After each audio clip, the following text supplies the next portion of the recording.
kami ng property, hindi sinasadya. Nagbo-browse lang ako sa FB, pandemic noon. Tapos, nung nakita ko siya, parang nagustuhan ko, sabi ko sa kanila, tripping kami. Gusto niyo ba mag-tripping sa Tagaytay? Para lang may magawa. Makalabas kami nung medyo maluwag-luwag na, nung pwede ng travel lang malapit. Nung pagdating dito, pinakita nga namin sa amin yung unit.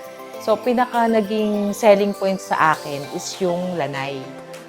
Saan ka ba nakakita ng kondo, tapos parang may excess lot. Meron kayong parang open space. Nung araw na yon, para serve na ako.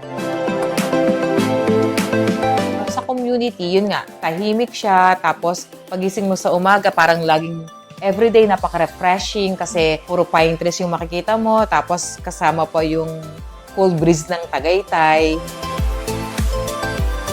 Minsan pumunta kami dito, nasasnya agad ako na sabi niya kung ano daw ang kailangan. Doon pa lang, sobrang accommodating, napaka-welcoming. Smooth naman yung turnover, tapos wala namang naging problema so far. Ahead of time, yung mga kailangang i-prepare, informed naman kami. Tsaka yung mga pina-repair mo na ano. Tsaka yung mga Na-address naman punch list agad. namin, na-address naman siya. Sobrang accessible siya ngayon.